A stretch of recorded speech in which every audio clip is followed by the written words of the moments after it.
how would you tell people that represents you personally? How would you decide? Well, interesting question. I don't know. I'd have to do some research on this.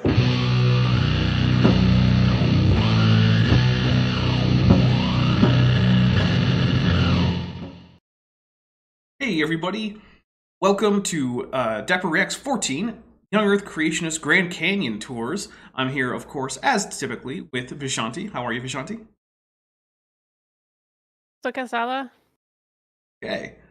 So, guys, we're going to be looking at a guy named Nate Loper, who runs, or is part of running, Grand Canyon Ministries, which is a Young Earth Creationist Christian ministry that runs Grand Canyon tours and also does rafting events. When I was at the Grand Canyon last year, I actually did look into how much one of these tours would cost, and it was way too much to have some guy say nonsense at me for a few hours, so I passed on that one. And I mean, it was pretty expensive. So this guy is, you know, every youth pastor you've ever met. Dapper. Oh, yes? ¿Cuánto cuestan? How much did it cost? Oh, if I remember correctly, I think to get all of us a tour, because, you know, I was there, Mr. Wilford was there, RJ Downer was there, Benthoven was there, TD Lane was there. I think it would have ended up costing somewhere around like $150 or something. And, like, none of us wanted to put in that much money. Tan estúpido. You see. Yeah, no. Yeah. But hey, you know what? Look, if people want to pay that much to have nonsense spouted at them at the Grand Canyon, then I'm not going to tell them they can't. But anyway, Couldn't be me. yeah, I'm not going to do it.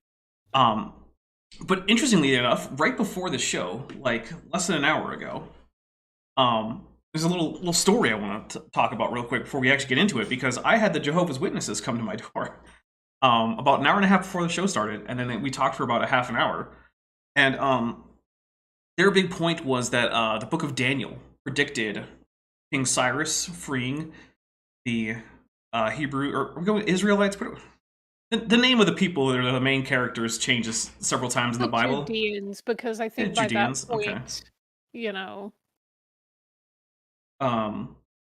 Yeah, Judeans works for me. All right, so the releasing the Judeans back to Jerusalem so they can build a new temple and whatnot, right?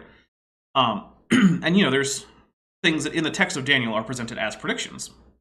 So of course, my first question is, okay, well, when was Daniel written? Because I know it's set during the exile, right? But we don't have, like, manuscripts of Daniel from the exilic period. Our earliest manuscripts of Daniel are actually in Greek from the Septuagint. So, and no, of course, I'm not saying that it was composed in Greek. It was definitely composed in Hebrew. But the thing is, Aramaic. Yeah, in Aramaic. But, so we know that, like, there's an original text that underlies the Greek text, but that's still our earliest text. But that still pushes us back to centuries after the exile ends. So, what evidence do we have that Daniel was written there? And they're going to get back to me on that, guys. So in a few weeks, they're going to come back with their research on how we know that Daniel was written during the exile and not before. So I look forward to hearing the compelling research from the Watchtower Bible and Tract Society, a group notorious for their excellent scholarship, by which I mean notorious for some of the worst biblical scholarship in the history of biblical scholarship. It's the laughing stock of, you know, Everyone. biblical research. So Yeah, Christians, Jewish, atheists, scholars, everyone is like, yeah, okay, the Watchtower Society is the worst. Yeah. So yeah, there isn't really no dissent from that. And of course, they read to me from their New World Translation, which is notoriously bad as a translation. It's intentionally bad. Vandelli 1998 says, for $4.99, you mean you didn't want to learn how the Grand Canyon was formed in 5 minutes by magical water? Yeah, not for that much money. I do want to learn it right now for free, though. Or actually, I guess I'm paying negative money since I just got a super chat. So this means I've officially made money learning about it. So thank you very much, Vandalia. All right, but I think that's enough talking about the Jehovah's Witnesses and preamble stuff. So unless you have anything quick to add before we get going, I think I'm just going to hit play on Nate here.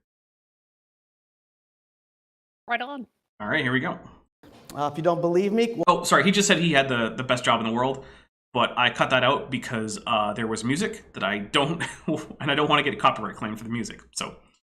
There you go. Come out to the Grand Canyon to see it for yourself. I get to serve as the executive director of Canyon Ministries. And so as Ken was sharing, we do all sorts of different things at the Grand Canyon. We do mostly... Hey, Dapper. Yeah. I have a question. You know how creationists will say that the Grand Canyon was formed in a very short amount of time by a dam kind of washing out, and then the rock just, at the time it was soft mud, but then it hardened in the sun? You know? So that last part is, they don't all say that, but yeah, basically. Okay, so if a dam washes out, does the water pattern tend to be in more of a straight formation, or is it wiggly wobbly? It actually tends to be very straight and take very gentle turns when it takes turns at all. It also tends to leave behind teardrop-shaped islands in areas that were like harder to erode than others, so it kind of flows around those areas. The Grand Canyon look like? Is it squiggly squiggle, or is it more straight with teardrops? Yeah, it's extremely squiggly, and as far as I can tell, there are no like teardrop type formations in areas where there's any splits or anything like that, or freestanding structures. Yeah, So all of them are very you're telling jagged. me that it's got a wiggly wobbly squiggle Mhm. pattern, which, you know, much like the Mississippi River, is an indication of a slow water. But yet they Yes. want to tell us it formed quickly. Yes, that is exactly what's happening right now.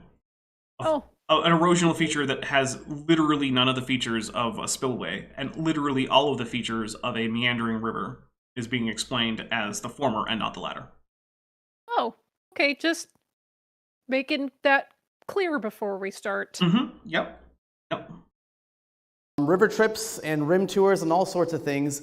And at Canyon Ministries, we have been in existence now for 25 years doing Grand Canyon creation tours. And so what that means is we take people out on a daily basis on the rim, doing vehicle-based rim tours. We also do daily hiking tours. Not gonna make the joke. Not gonna make the joke. Actually, not gonna say it. So the one that I looked into was the van tour, where like they pile everyone into a van and then they drive you to different spots around the South Rim. Mostly because, I mean, I was going to do plenty of hiking stuff on my own with everybody else. Like we did the Trail of Time hike.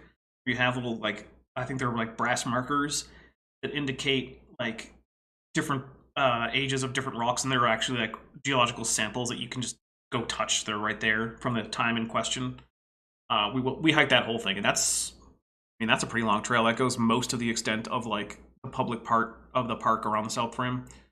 So yeah, I looked into the van tour because I wasn't going to do that entire hike a second time, like a subsequent day.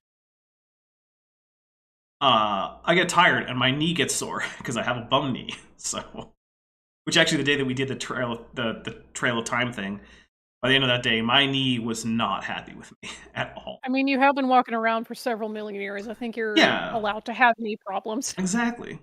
But it's weird because it's the one knee primarily. I must have been very, very heavily abusing my right knee for all these millions of years. Well, you know, if you've been walking with a pimp step the whole time, then that'll do it. I should have been small pimping instead of big pimping all these millions of years. All right, here we go. Let this be a lesson to all of you. Yes, small pimping, guys. Small pimping. It's Small safer. pimping. We also do multi-day backpacking trips and multi-day river trips through the Grand Canyon, anywhere from 4 to 9 days in length. And so, Ken, you did was it a 7 or 9 day trip with us? 9 days. A 9-day trip through the Grand Canyon. I'll bet that's expensive. Anybody else in the room been on a river trip through the Grand Canyon? I have not, but you know what? The creationist has asked my audience, so I get to ask my audience. Start a poll. All right. Have you been on a river trip in Grand Canyon? Yes, no, and... I like turtles. All right, here we go. Here you go, guys. Feel free to vote yes, no, or I like turtles. All right, here we go. Because yes, in case anyone's new here, one of my traditions is anytime the creationist asks his audience something, I ask my audience the same thing. Fantastic. A few of you guys. How many of you guys have been to the Grand Canyon before? How many of you have seen the Grand Okay, we're not going to ask that as a separate question. We're just going to wait until the questions here come in. I've been to the Grand Canyon. Shanti, have you been to the Grand Canyon? Yes, I have. All right. Canyon? Most everybody. For me, it's a little. It's kind of like, of course I have. I actually live in Arizona, so you know. Yeah. It's like, oh, did you take like the 3-hour drive to get to the Grand Canyon? Yeah, I did. Buddy, I love it. Very good. How many of you guys have been on a tour with Canyon Ministries before? I'm going to go out on a limb and say that none of my audience has been on a tour with Canyon Ministry. Peter Lamboy in the chat says, I peed in the Colorado River once. Hey, you know what? Plenty of animals do that too. Yep, that's true. Yeah, that's. At one point, like I was a kid or something, and I think at some point, like my mom said, "Don't pee in the ocean." I'm like, "It's full of fish. They all pee in the ocean." What are you talking about? They also make babies in the ocean. Right? Like, the ocean is filthy. I'm not going to significantly increase it. Elusive Man says, good evening to Vishanti. Of course, not to me. Oh, well, to be fair, I was tagged for both of us. All right. Don't trust the Elusive Man, though. He might be indoctrinated by the Reapers. Hard Dog says, I went to the Grand Canyon on shrooms, but didn't go to the bottom. It's probably a good thing that you didn't try to go to the bottom while, chemically altered. Yeah. People die there every year. It's not a safe place. Indeed. Like, there is not an amount of water that's too much to take if you decide to go to the bottom of the canyon. Yeah. And remember, you need enough to go down all the way, but then also to come back up. Right. And the coming back is going to take you longer, because it's uphill the whole way. Yep. And those trails that go down into the canyon, they don't have the guardrails that are up there at the south rim. So, be careful. Make a plan. Tell people where you're going, when to expect you, things like that, right? Like, treat it like you're going into a cave. Don't forget to sign the books that they have at the visitor center so that people know you're there. Make sure you take a whistle. I know that sounds weird, but if you go into the wilderness, take a whistle, because if something happens, you're going to try to shout yourself hoarse. Yep. But you can blow a whistle, and it's super loud. Be very safe.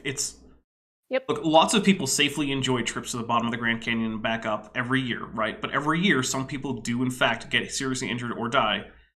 Don't be that guy. Yep. Silver Harlow, who's been a member for 9 months at the tetrapod level, says, why ruin a Grand Canyon tour with a young Earth creationism guide? Right. So, I mean, for me, the answer is because I find this stuff kind of hilarious. So, but I recognize that I'm in a weird niche group there. So, But if I pay for a Grand Canyon tour, it's definitely not going to be with a young Earth creationist youth pastor type. He does. He's got the biggest youth pastor energy. He's got, like, the beginnings of a faux hawk, that flannel shirt, and it's like, yeah, dude. Like, you kids, you know who carved a trail in your hearts? My goodness. Who washed out the dam of your heart? All right, we're going to hit play. Here you guys. Love it. That means there's a whole bunch of new friends that need to come on out our way.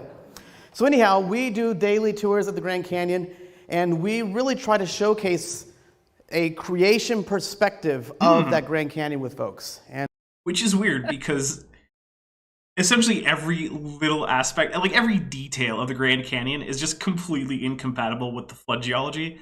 It's hard to imagine a place that's less conducive to convincing people of a young Earth and flood geology than the Grand Canyon. Like, again, remember that time I asked you if it's a squiggly, wibbly, wobbly water pattern, or if it's a, like, washed out dam pattern? Yep, I do remember. Yeah. And so what that is and what that means is we really try to show them a biblical perspective of that Grand Canyon. Because the Grand Canyon's in the Bible, guys. Right there in the book of Second Rocks. Not only do we take people along to see the beautiful sights and everything else, but we're there each and every day to showcase God's amazing creation. And so by doing that, by taking people through all these various tours and adventures, we can take this amazing place of geology and we can use it every single day for God's glory. And isn't that the ultimate thing that we can do as Christian believers, as sons and daughters of the King of Kings, of that amazing creator? I will say, he's got some good B-roll. Like, this is And I'm pretty sure that that ministry created this B-roll, so it's pretty good B-roll. I'll give them that. Especially like the clouds with the crepuscular rays coming through and everything. That was nice footage. To use the things he's given us for his glory. And so we get to do that every day. So, by the way, you can see in this, in fact, right in this footage that he's showing you, the extremely jagged nature of the Grand Canyon and how barbed it is, and how there's all sorts of like jagged turns, and there's even switchbacks in various places. Like, yeah, this is not a flood spill. I tell people oftentimes, yep, you might like what you're doing, but I think I've got the best job in the whole world. Because literally get a chance to do stuff like this and to take people through the Grand Canyon. And currently, we are serving around 3,000 people a year on Christian tours and trips at the Grand Canyon National Park. And so it is a fantastic thing. This is actually... Okay, now I know that they charge significant amounts of money for this. Do you guys think that he's going to ask for donations just to help the ministry at any point during this? Look up there. Silly goose. You know that's called a love offering, not a donation. Fair enough. But okay, fine, I'll rephrase it. Do you think he'll ask for a love offering? Because I know for a fact that this is not a cheap thing to book tours with. So, like, they're probably making a pretty penny on this. Like, they're probably not getting, like, you know, they're not going to get, like, Jeff Bezos wealthy or anything. But my guess is that this guy is not exactly hurting for material needs. Yeah, there's a few yeses in the chat.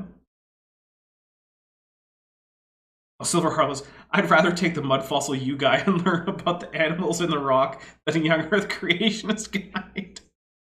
Maybe Roger from Mud Fossil You can bring his feather with him to the Grand Canyon so he can point to things with it and say, see, that's a giant femur. Okay. Okay, Roger. Yes, this is a lung. You can tell from the texture of the rock. See, these are the cilia. Oh, cool, Roger. Thanks. Hey, Roger. Oh my goodness. Yeah, Roger's a special guy. That ugly ass hand that he never uses lotion for, like it's just dry and cracked and just sandpaper. Hey, come on. You don't have to say those kinds of things while talking to a dinosaur with scales. You don't look like you have scales. I do. They're just very small. It looks like skin, dude. Well, scales grow on skin, but I do have scales. They're just very small. But I mean, look how well moisturized you are for being, you know, millions of years old. There, that's good. Our 25th year in existence now. So for 25 years, we've been doing trips and tours at the Grand Canyon. So encourage you guys, come out and spend some time with us because it's a fantastic place to be. You know, it is. I will agree there. Go to the Grand Canyon if you have the opportunity.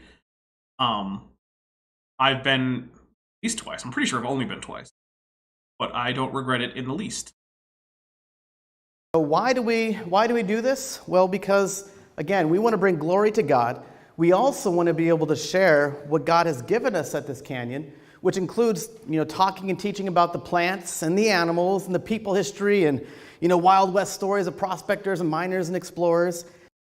My goodness, I can't even imagine what the history of people there that they give is, because you got to remember that, you know, the whole area is still inhabited primarily by the Native American tribes that have been there since basically, you know, forever.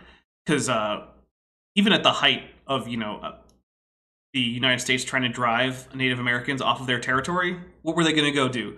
Send an army division to the bottom of the canyon? No, they weren't. So a lot of those people are still there and have always been there and never really got displaced, unlike most other Native American populations in the United States. But, like, also, if you're going to give the young Earth creationist account, you have to, like, talk about how, like, I guess the ancestors of the Native Americans scattered from Babel, in the area around Babylon, and then, like, went through Siberia into, like, the Bering Strait land bridge and then down into America. Like, all in the course of, like, what? Like, 100 years?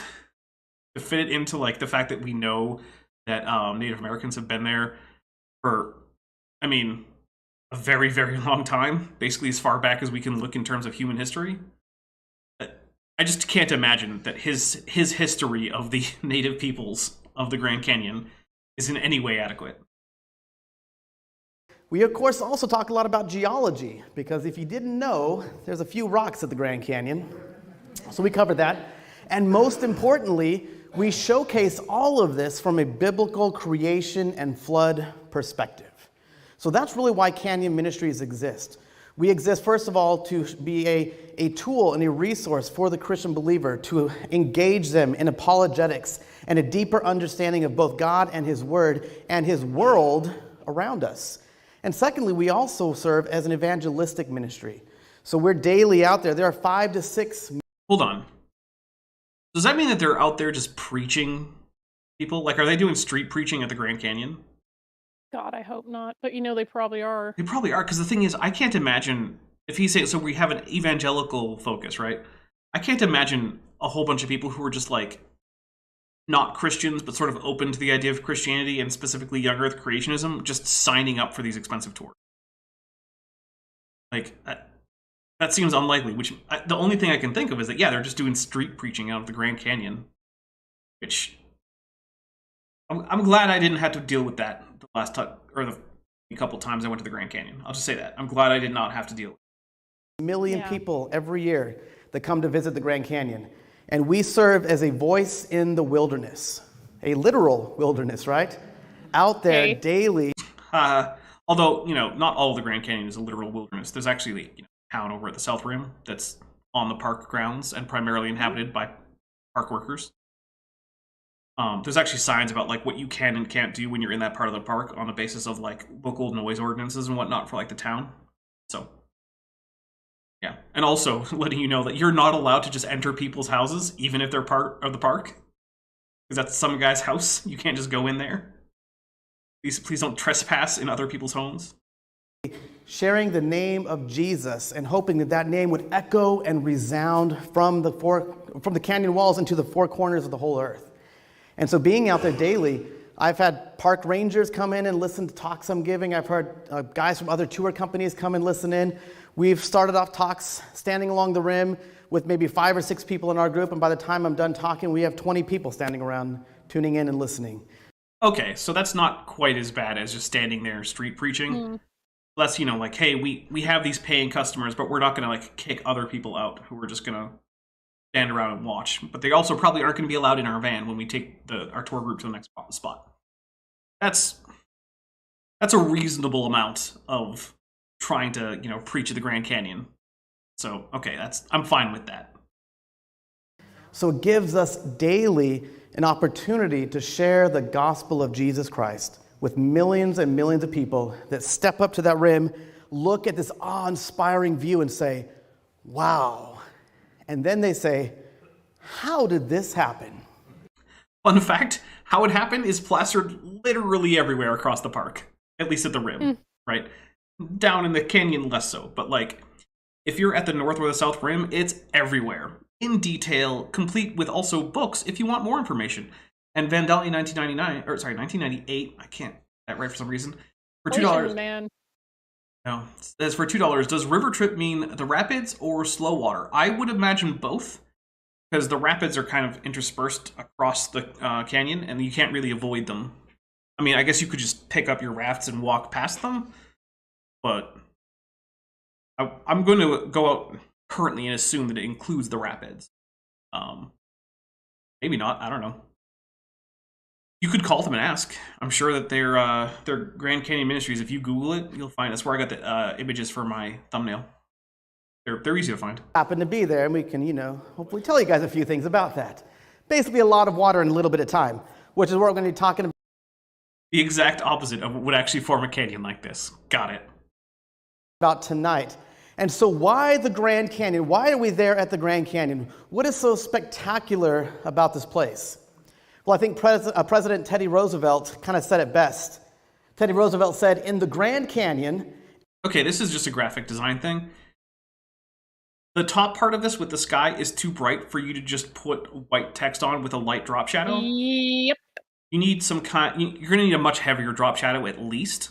Or, like, just stroke the borders of the text in black and then add a drop shadow on top of it. This is just a mess. Like, that's just basic, like, graphic design kind of thing. Also, what is this font? Why would you choose this font? It's a pain in the ass to read. Ugh. Like, Yeah, that hurts. That's graphic design is my passion kind of shit. yeah, look, this kind of font is the kind of thing that you use for like someone's fake signature at the bottom of a letter that you're making, right? This is not a body of text. A live, laugh, love pot at Hobby Lobby. Right, yeah. That's the kind of thing you use this font for. You do not put an entire sentence of text that's multiple lines in this font. Just don't do it. Could have kept the same font as you put in Theodore Roosevelt. Ironically, if you swapped the fonts, it would be much better. If Theodore Roosevelt was in this handwriting font, and then the actual text was in the Theodore Roosevelt font, which kind of looks like a Sego font or something like that, that would be much easier on the eyes. Anyway, at least they don't do that with like their logos in on their website. The website font choices are actually not too unreasonable. Arizona has a natural wonder, which is in kind absolutely unparalleled throughout the rest of the world. This is an absolutely unparalleled feature on our planet that showcases what I tend to refer to as flood geology. Well, it definitely showcases geology, and it is unparalleled. I mean, obviously there are other canyons, otherwise this would just be called the canyon, not the Grand Canyon. But it is the largest canyon on Earth. So, I mean, and by a pretty good margin, too. So, I'm hoping that we soon get into the geology part, because that's what I'm most interested in. I would love to see his explanation for the geology of the Grand Canyon in terms of flood geology. Because I've heard, like, Andrew Snelling try to address it. He does so mostly by just blatantly lying. So I'm curious to see what Nate here has for us. Unlike anywhere else on the planet. I've traveled all over this place, and I don't think there's a better place in this world to see and to study and to understand what happened during the flood in Noah's day. To see the very rock layers that were deposited, to get hands on. I mean, either way, flood geology or no, the Grand Canyon does have a lot of places where you can see a lot of various rock layers. It's basically all Paleozoic. If you want to see Mesozoic or Cenozoic, you're going to have to go elsewhere. So, you know, basically, the very lowest rocks in the Grand Canyon are Precambrian, and they're mostly volcanic, and they've been uplifted and tilted and whatnot. And then the first, like the next bit up is going to get you into the Cambrian. And then basically it ends around like the end of the Permian. And then if you go up from the Grand Canyon, you can get into places like the Painted Desert where you start getting into the Triassic. So you actually have to get up away from the Grand Canyon, a higher elevation, before you even get into the Mesozoic. So, I mean, it's got a lot of cool geology there, but you definitely can't say that it's going to give you most of the Phanerozoic. It's about a third of the Phanerozoic. On with the very evidence we find within Scripture. And so we operate at the Grand Canyon because it is so spectacular, because God has given us a geological remnant of this event that has happened in the past. And there's so much we can learn and gain and glean from that Grand Canyon. So normally, I might have somebody on a 4-hour tour. That's actually our shortest tour, is a 4-hour tour. There it is. 4-hour rim tour. I literally paused because I could feel it coming. You know me too well. Yup. Now tonight, we don't have 4 hours to unpack a bunch of stuff. I mean, I basically do. This is a 2-hour show, and we can do multiple episodes. So go take your time, buddy. So I'm going to try to give you guys the fire hose version of flood geology. We're going to kind of condense a lot of stuff down. And in fact, I'm really only going to share one major feature. I'm sorry. He's going to give us the fire hose version. And I'm laughing because the irony of this is he thinks he's going to like lay a bunch of information out really quickly and give it to us straight. But what he's really going to do is take a meandering, wiggly, wobbly path for way too long, much like his cockamamie geology. The Grand Canyon that showcases 3 key points that I really... The end beat says Valles Marineris is actually a good example of what a flood would do. Only at the end of it, right? Because most of it's actually formed by just basically brittle fracture from the rising of the Tharsis Bulge and the rest of the crust kind of cracking underneath it. However, then the like the northeastern section of Valles Marineris actually did like flood out into the lowlands of the northern hemisphere. you can actually see like gigantic continent scale spillways if you're looking around there. You have like a globe of Mars, like either of my 2 globes of Mars that I have that physically exist in this room. Or you just go to like, is there a Google Mars? I know there's a Google Moon. There should be the Google Mars. There I is think. a Google Mars. I think, but it's not. I don't think it's as complete as the moon one. Speaking of the moon, Artemis 1 update. The probe is now 84,589 miles to the moon, and it is currently traveling at approximately 882 miles an hour. When is its closest approach to the moon? That should happen today. Okay. Sometime. I don't know the exact time because I'm not even about to do math before noon. No, that's fair. And I'm sorry that this is all in Freedom Eagle units, but yeah. Well, it is an American space agency, so That launch was so cool. it was extremely cool. It turned me into a little kid. Look, I don't watch a lot of rocket launches because mostly to me they're basically the same. But this one wasn't, because for one thing, it was just gigantic. It was gargantuan. So, yeah. I mean, this is the biggest thing basically launched since the Saturn V rockets, and as far as I remember, it's significantly bigger than those in terms of mass. It is, yes. I don't think it's taller, but it's significantly more massive.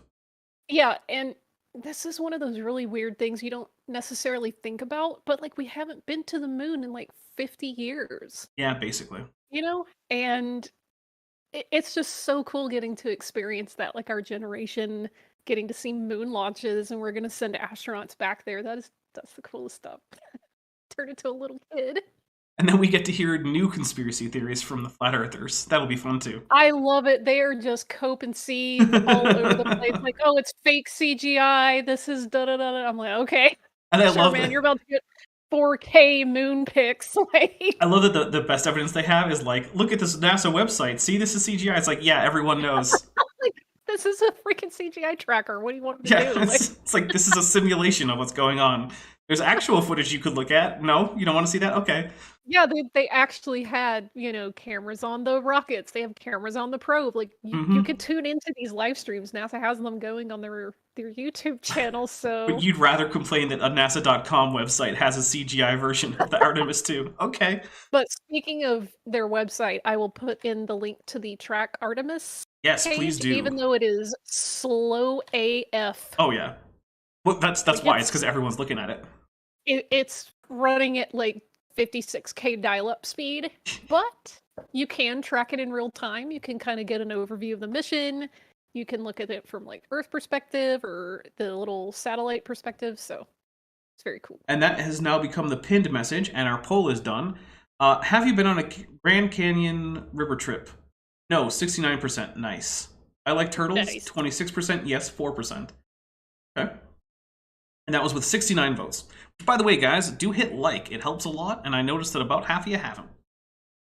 Which, once again, means I like less than half of you half as well as you deserve. See as my absolute favorite evidence for the Grand Canyon. And we'll talk a little bit about that. Now, a lot of you guys have been to the Grand Canyon, and so, of course, you may know, and if you don't, I'll share with you. If you don't know, the Grand Canyon is all... Okay, let's take a look at this. This might be the least floody thing I've ever seen in my entire life. It's got all of these little tiny tributaries going out in these little like dendritic branches all over the place, going in multiple directions. Like, come on, guys. This is so obviously not a flood spillway that it's hard to even describe how little it is a flood spillway. Oh well. But yeah, oh yeah, here. So if you look at the right hand side of the screen, I don't know if you can make it out, but there's a bit that says Hermit's Rest, Grand Canyon Village, Phantom Ranch, then Bright Angel Point up there. That Grand Canyon Village area is where basically the South Rim Park area is. The actual park is much bigger than just that, but like that's the part where like, oh, you're gonna go do touristy stuff. Most people end up right around that Grand Canyon Village area. It's easier to get to the South Rim from a large section of the U.S. and the North Rim. I mean, obviously, if you're on the north side of the canyon, it's easier there. But from like the nearest major city to the North Rim is significantly farther than like from Flagstaff to the South Rim, which is where like the next major city in Arizona that's like closest to is Flagstaff. So yeah, most people end up at the South Rim. I've never been to the North Rim. It's steeper. No, it's not as steep. It's less steep if I remember correctly. And so there's different view and whatnot. It's also higher. North Rim is higher than the South Rim, but whatever. All entirely in the great state of Arizona, which is where I live.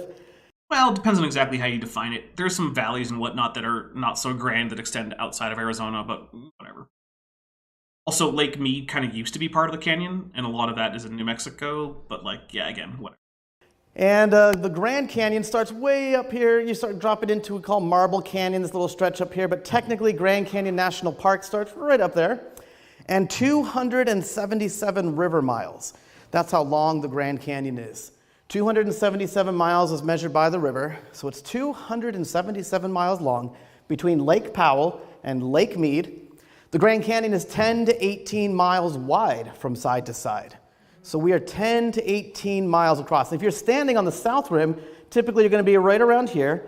And if you're standing in that area, you're going to be looking across the canyon anywhere from about 10 to 15 miles in most places, but 10 up to 18 miles across. And then the whole Grand Canyon is over a mile deep in most places. Some locations...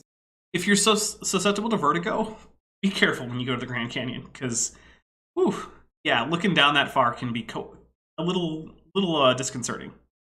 Yeah, I viscerally remember going up to the very, very, very edge of the South Rim, and not every single, edge has a guardrail on it, and so Right.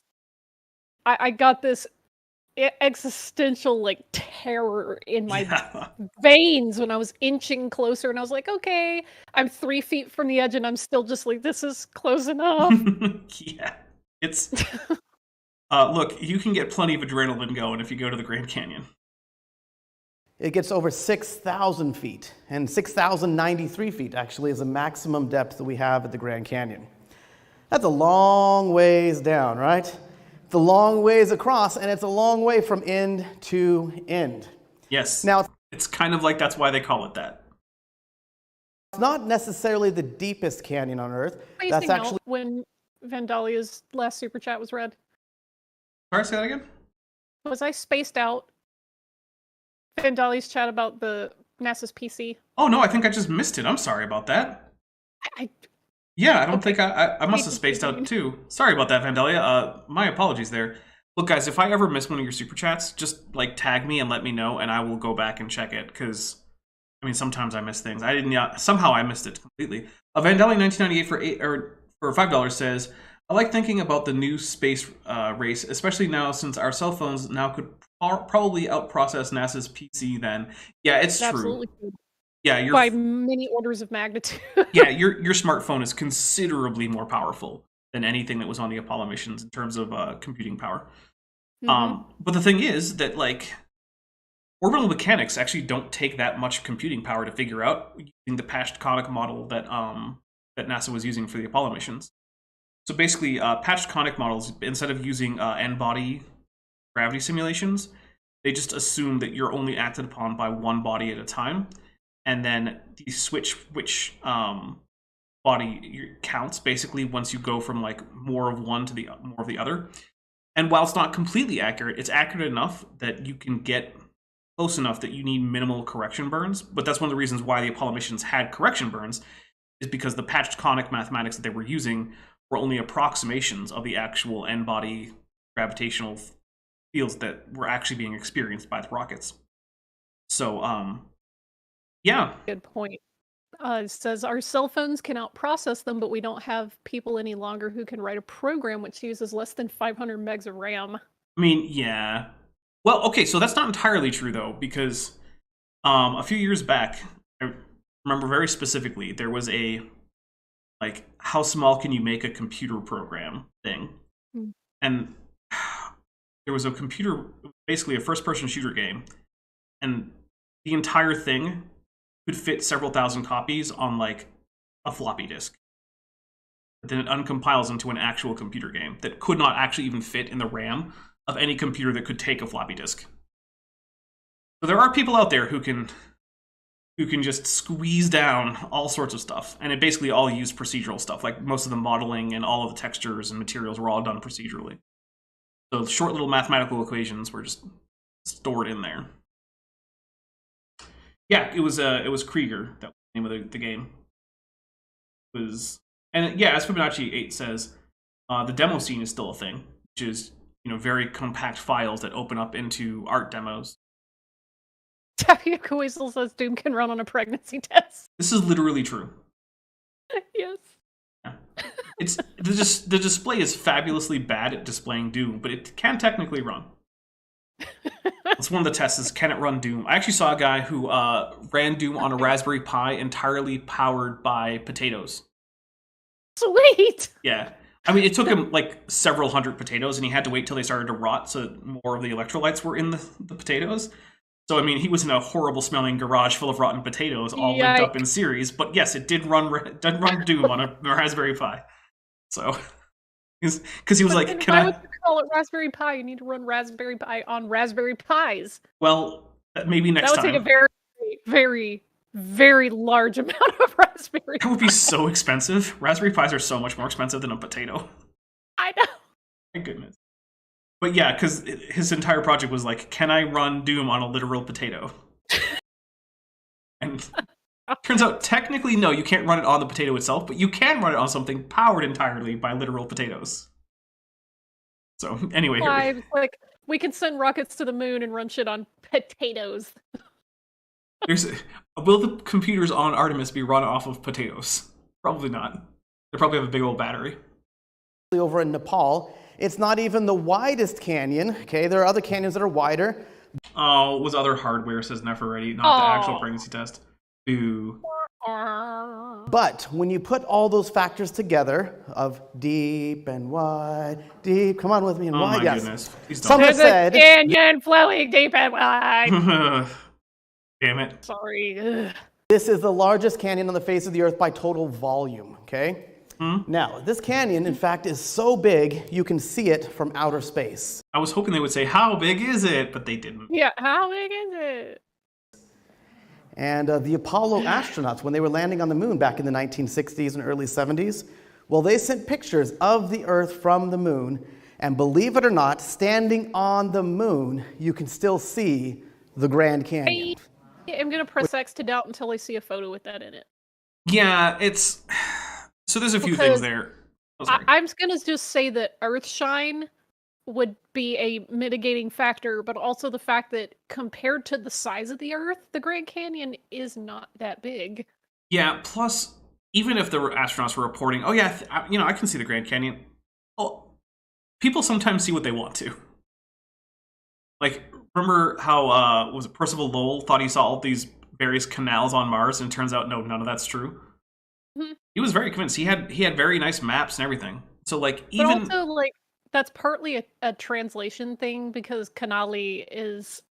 It can be channel, but it can also, refer to other things that are similar linguistically, so kind of people ran with a slightly not correct interpretation of that, but yes. But either way, the maps of the canals on Mars don't correspond to anything, except sort of broadly, there's an area where a lot of them converge that's like maybe about the rough shape of one of the dark patches on Mars. It's like, kind of, maybe? Yeah, for the most part, they just don't correspond anymore. So, like... I'm looking at this top-down view of the Grand Canyon, and I'm like, that is not a washed-out gully. No, it's really, really not. The erosion pattern on just the top levels alone tells you that it's not. Like, that's a fractal pattern. That's not a fast-moving flood thing. Those are very, very smooth. Very characteristically smooth. Which at that point is about 244,000 miles away. Pretty Big impressive, numbers. right? Yeah. Oh, yeah. Big numbers, guys. Check off big numbers on your bingo cards. Because the big numbers is one of the most consistently always there creationist things. It's like big numbers, therefore God for some reason. Because anytime a number gets big enough, only God can comprehend that number. Which, of course, is why so many people come to see the Grand Canyon every year. there is no other, spectacular view of geology quite like it on the entire planet. So let's talk a little bit about that. Right? It says Hovind in his garden hose. Actually, this is basically taken from actual park stuff, right? Like this is what you'll get in the park. So you get things like granites, and you get like the Cardenas basalt, and these are all primarily igneous rocks. And then you get the Tapete sandstone, and then the Bright Angel shale. And the Bright Angel shale is famous for a lot of really good Cambrian fossils. And then the red wall, which is not listed, but it's a limestone layer. And here's a fun thing about limestone: it can't deposit in a flood. And further, even if it could, the limestone is significantly less dense than some of the overlying things, like this Coconino shale or Coconino sandstone. Yeah, the Coconino sandstone, right? Significantly more dense. So, if this had all been deposited in one flood, it should be graded by density. It's the wrong order. So Yeah. And I'm looking at this, diagram. I'm like, man, look, if you want to say this was deposited by the flood, I need you to first of all explain that big ass unconformity right there. Well, that's the beginning of the flood when it sweeps away all the underlying rock. Why is there a diagonal bunch of layers before the flood? When the fountain, and this is just me trying to do the YEC thing. When the fountains of the Great Deep broke open, it pushed the rocks diagonally up. And then all those layers were arranged during the 1 year of flood, despite them not being arranged by density. Yes. Okay. Mm-hmm. Oh, you figured it out. Now you know all about the flood geology. And I love how, there's that big wide erosion at the top, and it just kind of gently slopes down layer by layer until it cuts into the, stuff beneath it. But yeah, that was definitely eroded in a very quick amount of time. Oh yeah, like maybe a month tops. Yeah. All right. That geology, get you guys kind of familiar with it. And again, you're kind of getting the fire hose. So Lee German Truth says that he thought that limestone can form in floods, but there would end up being floccules. So there have been sedimentation experiments that have shown that, at least hypothetically, limestone could precipitate if there's enough flocculation in flood conditions. However, as far as I know, we still haven't actually found any limestone that actually meets those characteristics, that actually has those floccules. So it's one of those things where, hypothetically, somewhere, there could be a limestone that is technically a flood deposit. We've never found one, and the fact that there's never been one found indicates that probably there's something in nature that's actually preventing this from happening in most circumstances, if not all. Primarily, I think what would be the case there is just that floods tend to pick up actual sediment from on land, or the actual sediments of have already been deposited in near ocean things, and that tends to be what's deposited. Whereas limestone is deposited from basically small microfossils that are suspended. Not microfossils, but small, tiny skeletons of algae and things like that are suspended in the water column in the first place. So you would need to have a significant amount of limey muck, and basically nothing but limey muck, for that to be the thing that ends up being deposited, and that just doesn't seem very likely. So yeah, it is a little bit more complicated. Look, we're making it out of British people? Yes. Har, har, har, har, har. So yeah, it is a little bit more complicated than just limestone can't form under a flood. But it's not complicated in a way that helps young Earth creationism in any way. Version, I know I'm speak kind of quickly. That's why we have Q&A at the end. So if you don't get it now, we can get it later. But anyhow, we don't have to memorize all these layers. You do have to memorize them when you're on a river trip. Otherwise, we're going to leave you down there. It's in the contract. Don't worry, we've never left anyone we liked. That's a joke. We've never left anyone, don't worry. We love you all. Anyhow. It's like when they say we've never lost a mule on the mule trails. Looking at the Grand Canyon, we have 4,000 feet of water-laid sedimentary rocks, okay? Now, if you remember from school in geology. Well, except that they're not all water-laid, are they? Like the Coconino is, in fact, Aeolian sandstone. It was deposited by the air. And we know this for a number of reasons. One of them is that the footprints preserved in the Coconino are consistent with damp, but above water sand, Second, the grains in the coconino sandstone are well frosted, which is something that happens when sand grains, where there's not as much cushioning and viscosity to dampen the impact, which means that various sand grains just get scratched up all over the place, so they get a frosted look. The cross-bedding angles in the formed from dunes that are evident in the coconino are characteristic of dunes that form in air or under air as opposed to underwater. And also, the life forms that are present in the coconino sandstone primarily in the form of fossil footprints. There's no evidence of obviously aquatic organisms, right? Like we don't have a lot of like crab tracks or anything. It's primarily just a bunch of tetrapods, primarily synapsids. And yeah, so not actually deposited by water, which is one of the problems. Now, of course, Andrew Snelling likes to pretend that he found cross-bedding angles that are consistent with marine sand dunes. But the problem is, no one else can seem to find those bedding angles. So, given that I know for a fact that he's a liar, I think he just lied about that.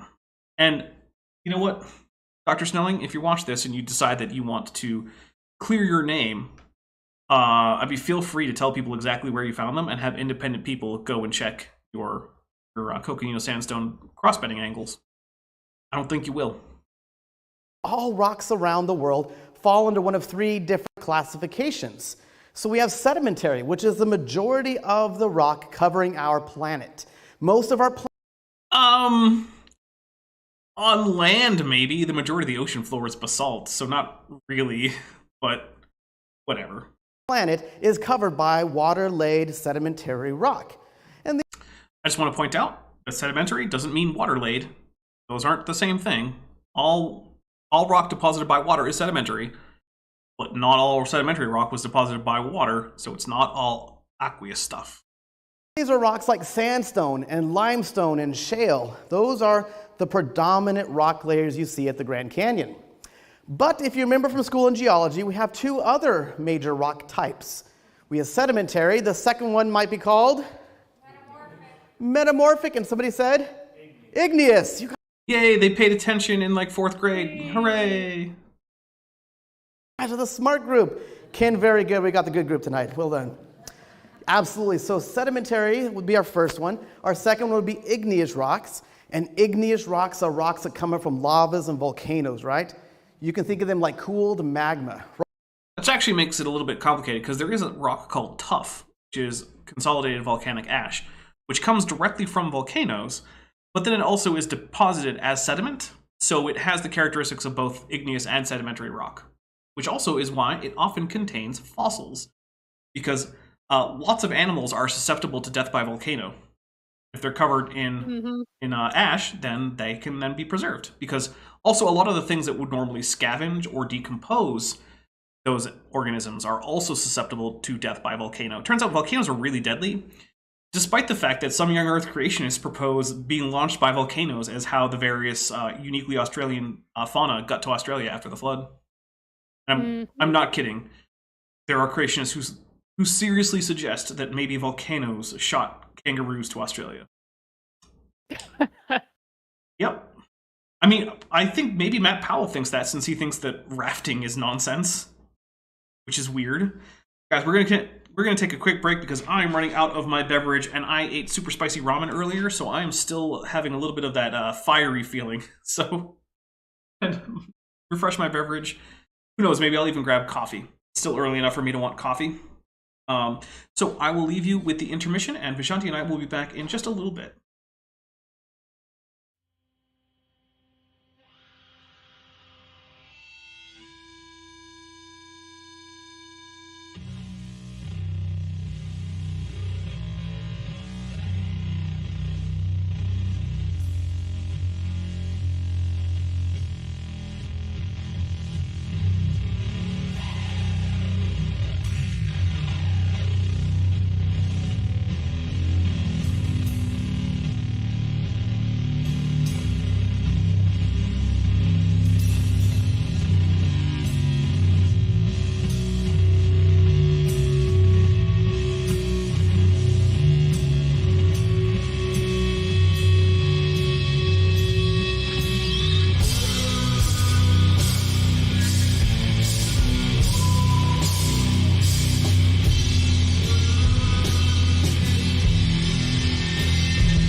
All right, welcome back, everybody. Thank you for sticking with me, which actually, it does look like not only did everyone stick with me, I think we gained viewers over the break, which is very rare. I have a fresh, well, okay. I have a microwaved warm cup of coffee from this morning's pot of coffee. So, I'm going to say fresh cup of coffee. That's not really fair. Guys, before we get right back into it, I'm going to give my traditional post-intermission spiel. Which is to say, guys, this channel is almost entirely supported by direct contributions from viewers. This channel, like PBS, is made possible by viewers like you. So if you want to help make sure the channel stays going strong, you know, do things like occasional tech upgrades, I can continue to, like, you know, buy food, things like that. The best ways to do that are doing things like joining the Patreon or the channel membership. That starts at only $1 a month for the Patreon, or even less if you go annually, where there's a 12% discount. $1.99 on the channel memberships. They both give you access to the supporter-only Patreon, or Discord server. They both give you access to months worth of early access material. There's another early access video that I think will be coming out on Tuesday, which actually would be probably pretty long. I think it's going to be my longest animated video. It looks like it's going to be over an hour long, and I have it fully animated with feathers. There's a bunch of other stuff, you know, get names in the credits, things like that. So if that interests you, check that out. If a monthly thing isn't something you want to do, but you still want to support the channel, there are other options. There's Amazon wish lists for me, Bent, and Vishanti, all listed in the description.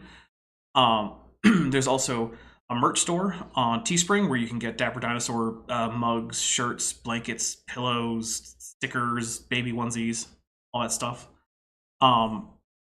Yeah, so, and finally, if none of that stuff is right for you, just like the video, comment after you know, we're done live, and share it around. Share it with people who you think would like it. But anyway, we're gonna read a membership anniversary or milestone chat. Then we're going to get back into it. Inkboy, who's been a member at the tetrapod level for 9 months, says most animals can't survive volcanoes. What can? Cockroaches. I'm just going to say cockroaches. Because they survive everything. But actually, when I was saying most, I was mostly just being, you know, understated for rhetorical effect.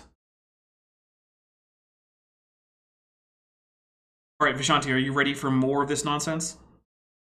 I guess. Okay. You say that like I'm dragging you into this as if you didn't volunteer to be here. Like every week that you're here, I ask you beforehand, and you know exactly what you're getting into. You know what? I didn't ask to be attacked like this. All right, here we go. Rocks that were once melted and liquefied and rose up, heat and pressure brought them to the surface. And then it pushed them up top, and then they solidify sometimes as a kind of an igneous band of rock, or erupt as a volcanic feature, which we actually have at the Grand Canyon too. So we have igneous rocks. And at the Grand Canyon, the igneous rocks we have are kind of found down here, down in this deep, dark granite gorge, kind of like a narrow gorge within the big canyon. So we have igneous rocks like these granites.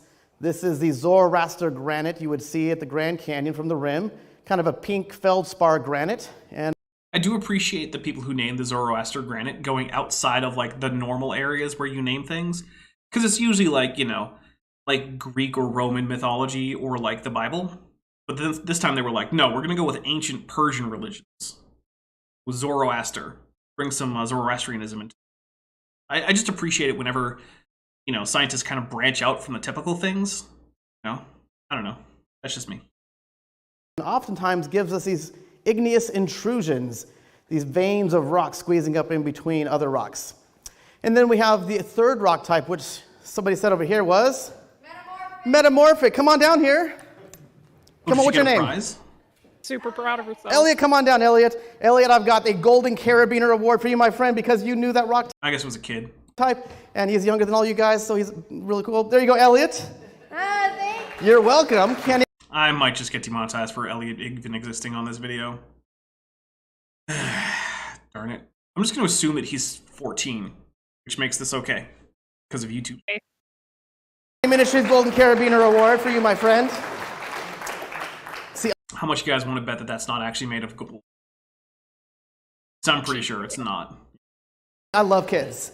I used to be a youth pastor for many years. I'm shocked. Well, what a shock. This man was a youth pastor? No. No. I refuse to believe it that Mr. Giant Youth Pastor Energy, which is a joke we already told, might have been a youth pastor. My goodness. Dude, you could look less like a youth pastor if you wanted to. Goodness. And so even on our tours, kind of like tonight, we have some older ones and some younger ones. And what I tell people is, because we have mixed ages, we are going to kind of keep the teaching at two different levels, right? Because we'll be able to answer the questions that we have, but we're also going to have a lot of fun, because if the kids aren't having fun, nobody's having fun, right? So I see some younger ones out there. Don't worry, we're going to have a lot of fun tonight too. And everybody likes having fun, right? Yes, I hear that. Very good. So speaking of fun, let's have a little fun. So we have sedimentary rocks, we have igneous rocks, we have metamorphic rocks. Now, metamorphic rocks are rocks that basically are changed by heat and pressure, right? So heat and pressure kind of squeeze it, melt it, realign the crystalline structure, typically making a much stronger rock in the end. By the way, he's basically right about all that metamorphic stuff. That is basically what metamorphics are and how they work and whatnot. You can think of metamorphic rocks as those kind of deep, dark rocks that through heat and pressure have been transformed. I don't know why I'm saying deep and dark, because they're not necessarily dark in color or anything. Now, the word metamorphic, similar to another word, right? Like metamorphosis, which of course is the process of a caterpillar becoming a butterfly. I mean, it's a lot broader than that, but that is included under metamorphosis. So, yeah. Exactly. It's also what we see in Scripture where it talks about how we are transformed into the image of Jesus Christ. So from the Greek, to metamorphose, to change in our character, to change in our nature and our form. We're still kind of the same original person, but God has transformed who we are, right? I kind of want to look up to see if metamorphose is like the actual Greek behind that, but I feel like it probably is. Also feel like it's not sufficiently relevant. So I don't know. If you guys really want me to go look up, like, is that the word that's actually being used in the New Testament? Let me know. I don't currently feel like it's necessary, but like, who knows? Maybe you guys really, really want like Greek studies with Dapper time. Because I mean, it's not like I never do that, right? Yeah. We are the product of metamorphism. That word.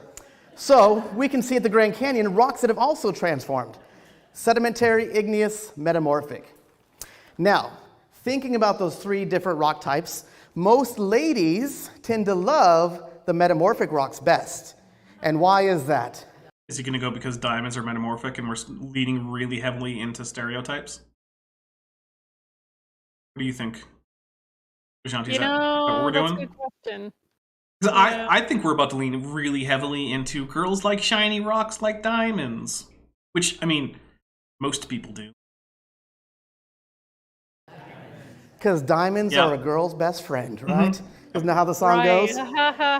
Yeah, stereotypes. So most of your gemstones and jewels and things like that, ladies, are metamorphic rocks in nature. So You know, I know that currently in like Western fashion, there isn't a whole lot of room for men wearing a lot of gemstones, but that's not historically been the case. Just want to throw that out there, that historically, men wore lots of gemstones if they could afford it, right? Like, there's a reason that all those crowns in Europe are studded with gems, and it's not because they were just for ladies. So, yeah. So on the count of three, we're going to have some fun. On the count of three, I need all the ladies in the group to say, ooh, metamorphic. Nope, we're not going to do that. Oh. We're going to skip past that. Pretty nice, Ken. I like that. So ladies oftentimes like metamorphic rocks best. Guys oftentimes like igneous rocks because volcanoes and fire and lava. Whoa. Oh, it's good that we're also getting into weird stereotypes for men, too. This guy really was a youth pastor. Yep.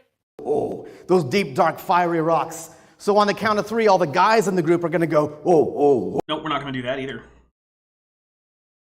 Skip past all of that. Oh, well, we almost skipped past it. A bit more. Oftentimes like igneous rocks. Geologists oftentimes like sedimentary rocks. That's my favorite rock type because it's within these water-laid sedimentary rocks that we find lots and lots of fossils. Exactly. But, you know, also the air-laid rocks also contain lots and lots of fossils. Let's not forget that part. But, yeah, I did not go into this knowing that I was going to have to skip through just a very long section of him leaning into weird gender stereotypes for no reason. Standing on the rim of the Grand Canyon, looking down below, we have 4,000 feet of water-laid sedimentary rocks. No, because they weren't all water-laid. That's just a lie. Okay, I can't say it's a lie because I don't know what he actually believes. He might actually be silly enough to believe that the Coconino Sandstone is in fact a marine sandstone. But the geologists know better.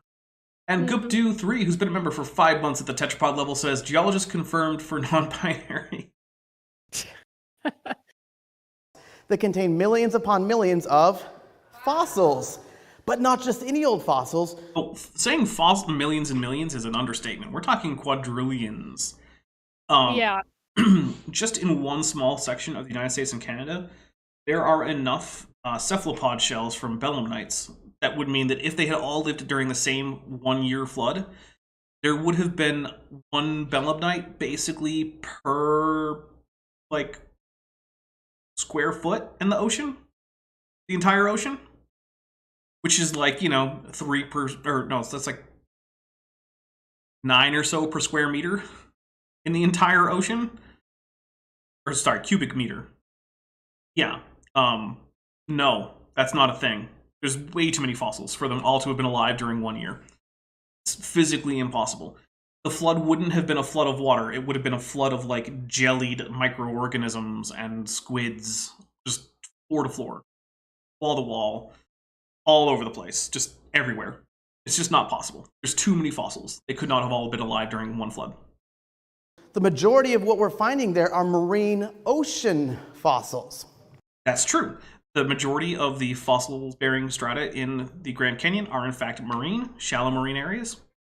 So you go all the way up until basically, I don't think you get terrestrial deposits until like right around the like the Permian or maybe the late Carboniferous. So, something to think about, something to ponder. You know, standing on the rim of the Grand Canyon, you're 7,000 feet in elevation. We're nearly 400 miles away from the nearest ocean. Silver Harlow for $10 says, butterflies are the third thing I think of when I hear metamorphosis. First, I think of myths collated and edited by Ovid. Second, of Gregor Samsa waking up as a giant insect. Yes. Yeah. Which, the thing I love about the metamorphosis there is it's like, no explanation is ever given. Dude just wakes up as a bug. It's just like, okay, I guess I'm a bug now. Which is just weird. But actually, it's not that interesting. So one of the things that you might know about the Grand Canyon that he already said was that we have a lot of volcanic stuff going on. That's because in recent times, by recent I mean geologically speaking, that whole area has been undergoing uplift as the Pacific plate slides under the North American plate, which then the relatively lighter material of the Pacific plate ends up then melting underneath, pushing up lava underneath the North American plate, which pushes up the whole plate. And the thing is, this is currently happening, right? The whole area is currently uplifting. So we know that in the past, it was lower, because that's, you know, if things are currently going up, at least for some part of the past, they were, you know, lower before. And so this actually is not all that interesting, that we're far away from current oceans. We weren't far away from oceans back when the North American plate was either moving to the east or had, you know, kind of just finished moving to the east. It wasn't until it started moving to the west that those mountains started to rise up in the western United States and Canada. And yet all these rock layers that we're looking at contain a vast array, millions upon millions, of marine ocean fossils. How did they get up there? That's where they lived. And then later the rocks were uplifted. Why do we find marine ocean fossils covering the landscape of our planet on top of mountains throughout the world, even at the top of Mount Everest at 29,032 feet? Oh, this man doesn't know what a mountain is. That's what's going on here.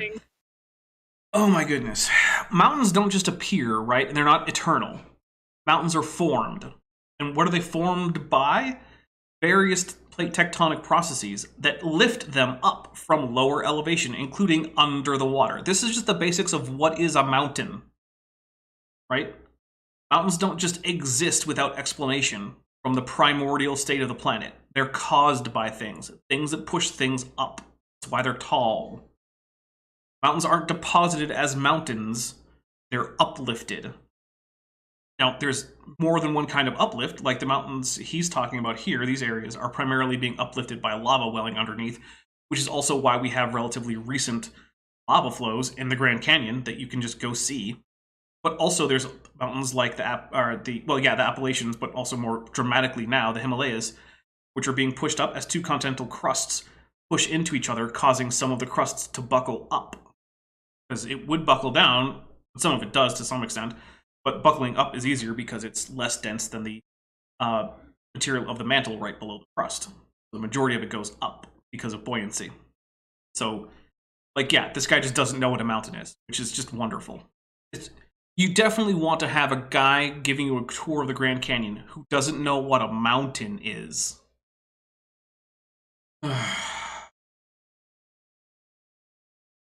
Where we find marine fish fossils and seashells. Sounds to me like there was a pretty big water event. No, it sounds to me like there was a pretty big uplift event. Because there was and is currently. Like, it's currently still going on, man. This is not a mystery. It must have covered all the high hills into the heavens, and you know what? You might call that a flood. Yeah, you might, if there weren't currently uplift going on. And the thing is, we can tell that there's uplift because the current slope of the rim of the Grand Canyon actually goes uphill for part of the course of the river, which it couldn't have done under either his model of spillways or, the real events of a river. It's because that area is uplifting faster than other areas around it. And, we can tell that that's been going on for quite a while. This is not, some mystery that has to be solved. We don't need to, go get, Scooby-Doo and the Mystery Gang to come out and figure out what's going on at the Grand Canyon. We've got a pretty good handle on it. So tonight, we're going to talk about flood geology. And again, we don't have enough time to really cover everything, so I'm just going to deal with... Okay, did, his cousin make this font or something? What is with this font? I want to know. Good grief. It's... Whatever. At least it's less obnoxious than the last time, because it's just 2 words.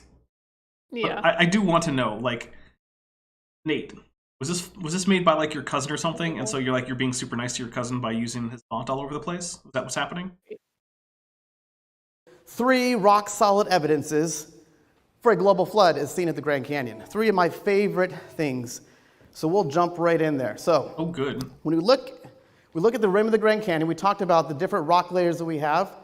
And one of the things that we can see, an interesting feature, is known as the Great Unconformity. Now, don't worry, that's one of the biggest words I'm going to teach you guys tonight. But can everyone say unconformity? Unconformity. Very good. So this... Oh, wait, I have to ask. We're going to ask, let's see. I have to make a poll. We're going to just do... poll. All right.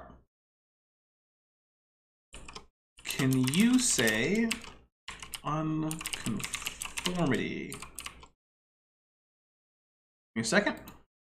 On computer. All right, there you go, guys. You may now answer the question, can you say unconformity?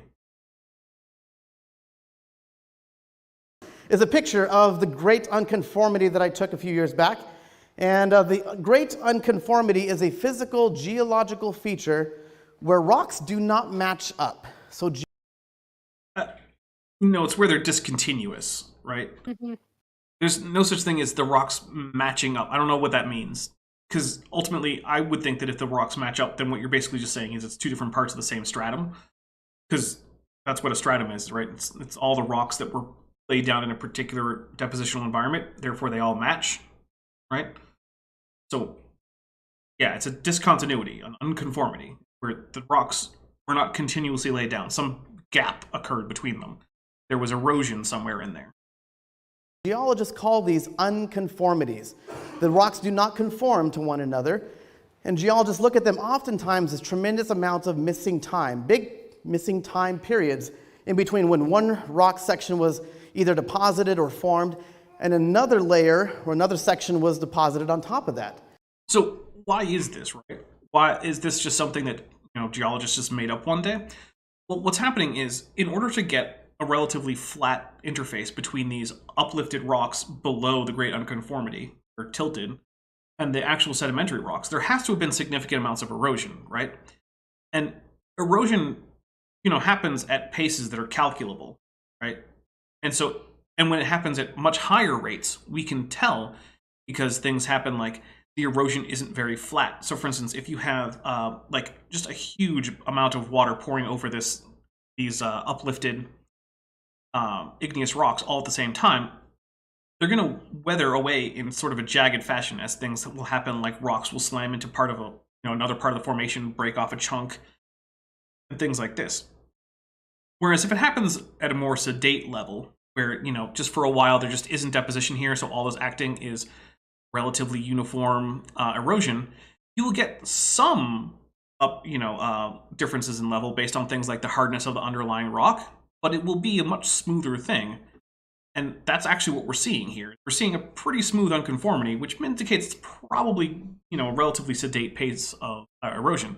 But also, it doesn't actually have to mean that the entire period between the rocks of the Great Unconformity and the next rocks up has to have all been erosional, right? You could have had a period of deposition in that time, but that entire deposit was then eroded away before the rocks that we currently have are there. So geologists don't know exactly what was going on between the Great Unconformity and the next layer, but that doesn't mean you can just say it was a flood. Silver Harlow for $10 says, maybe he doesn't understand mountains because he lives in and around the lake, where I hear mountains come out of the sky and they stand there. I'm an old. Yeah, maybe he doesn't. I don't know. It's...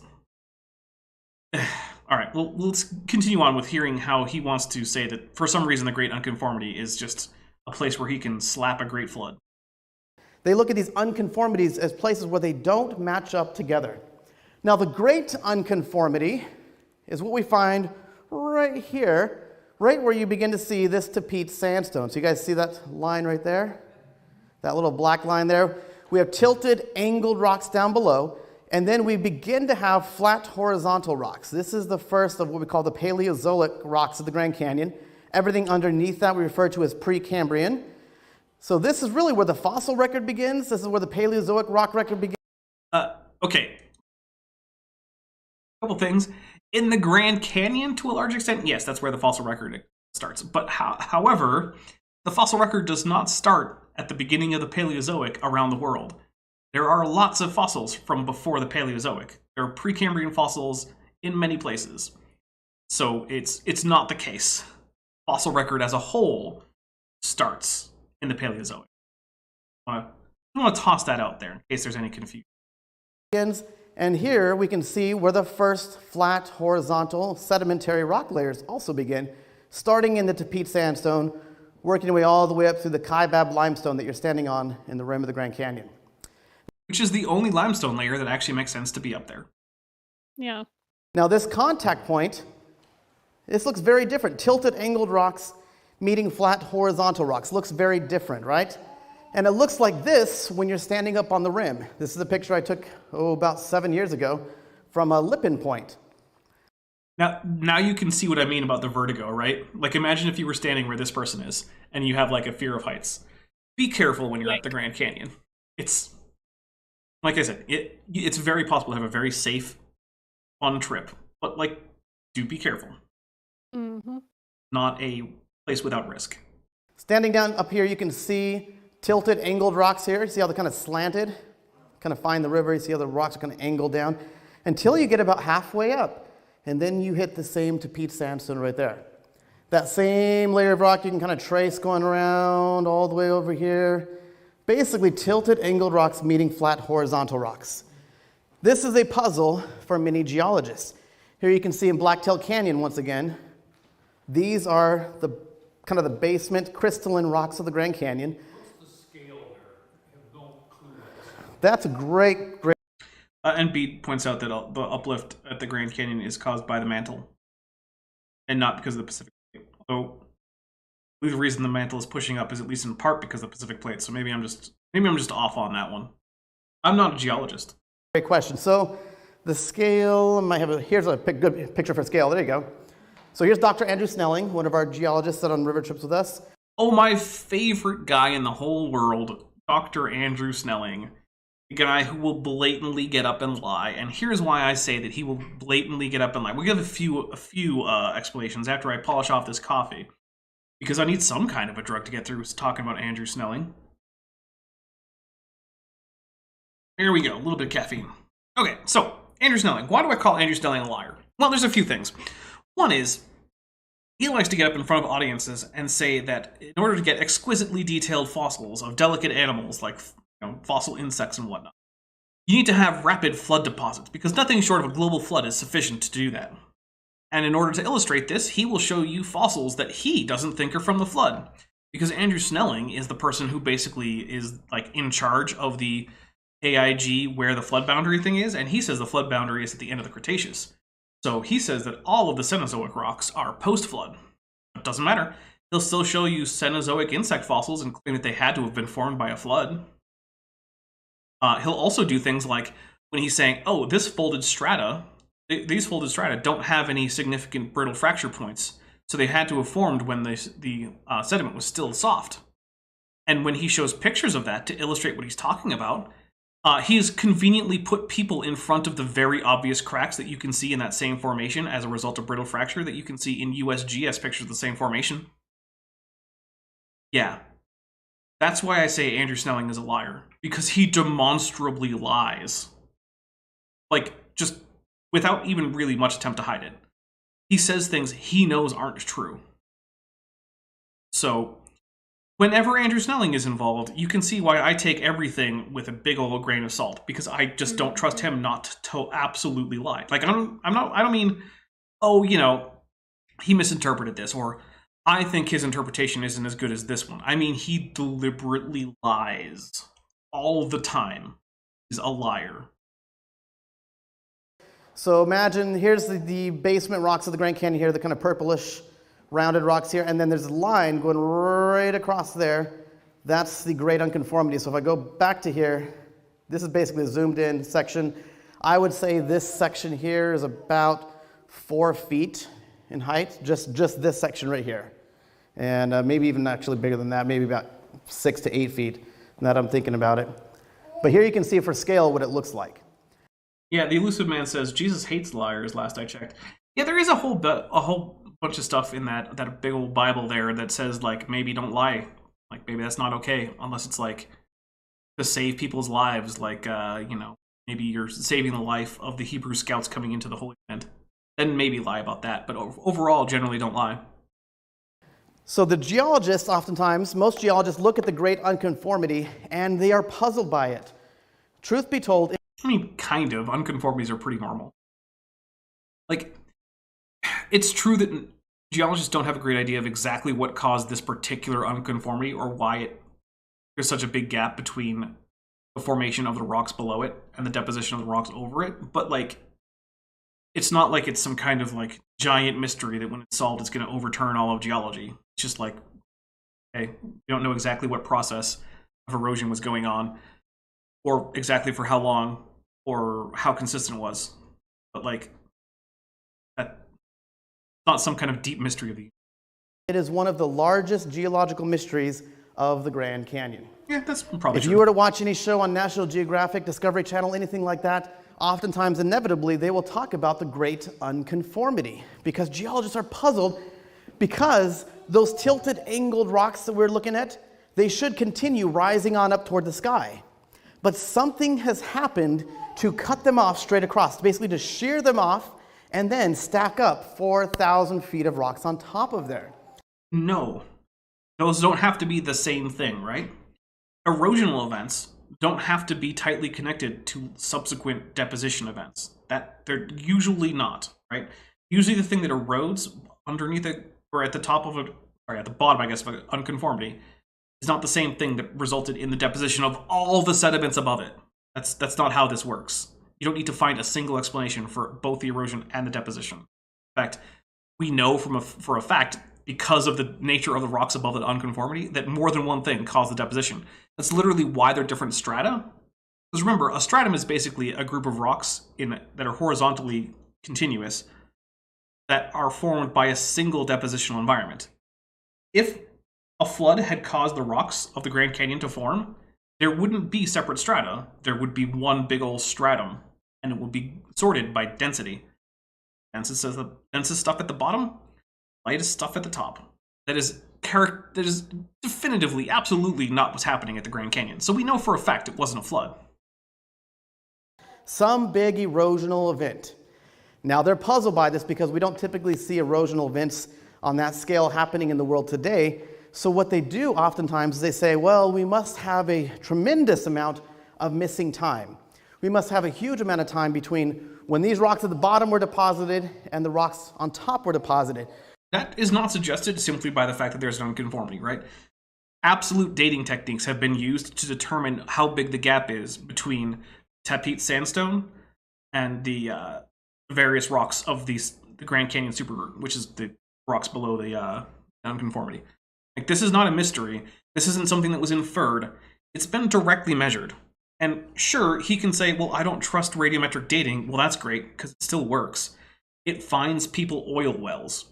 I promise you, if radiometric dating were just random nonsense, it would not be used by the multi-billion or probably multi-trillion-dollar industry of oil exploration to find new wells. Because I don't know if you know, Vishanti, but if you dig a dry well as a actual oil company, you don't get many of those for free before you go bankrupt. True. Yeah, those are super expensive. Each one of those is a huge risk. You can drill a few dry wells and that can be it for you're done now. Go sell off your equipment to someone else. And that yet all this radiometric dating is routinely used. And I've heard the counter, well, not all oil is found that way. Yes. Every once in a while, some farmer in Texas finds that there's oil on his land, so he sells the oil rights to some company. However, that's not how the majority of oil is discovered. At this point in our time, all those easy-to-find oil wells have pretty much already been found. We're now at the point where, you have to use expensive techniques to drill expensive, deep wells.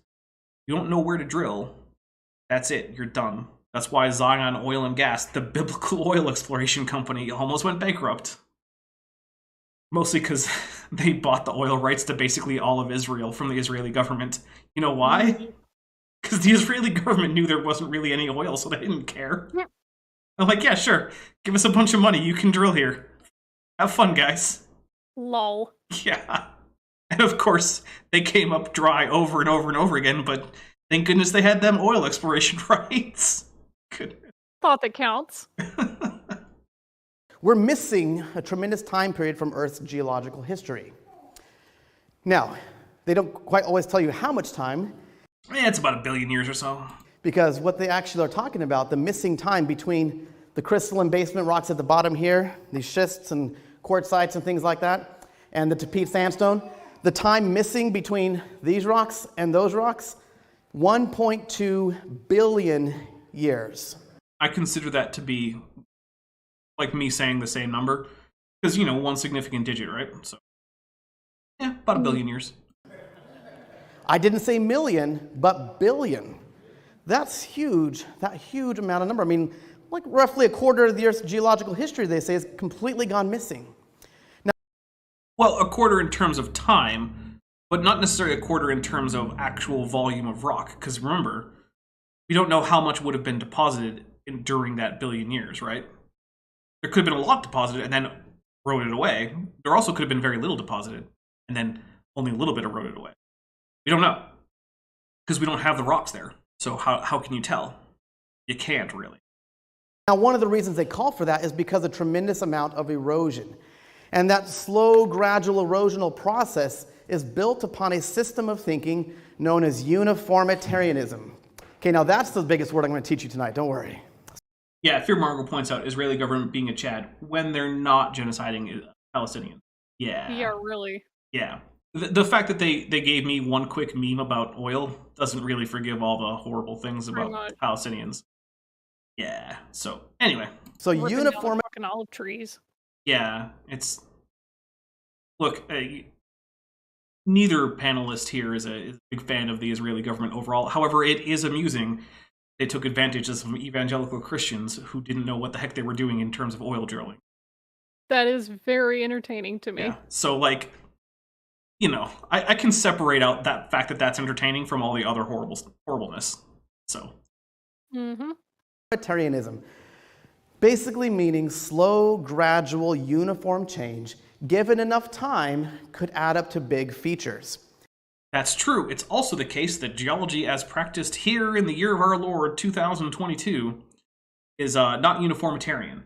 Uniformitarianism was in favor for a while after Lyell wrote, but it was very quickly realized that even today, catastrophes can have a significant effect on the formation, deposition, erosion of rocks, right? And so it was also realized that you could look at deposits made recently and notice the characteristics of things like floods or volcanic eruptions or things like that. Landslides, tsunamis, this kind of thing, right? And that you could then find rocks in the geological column that had similar telltale signs of having been deposited or eroded by catastrophe. And so it's reasonable to then say that these were actually formed in similar catastrophes.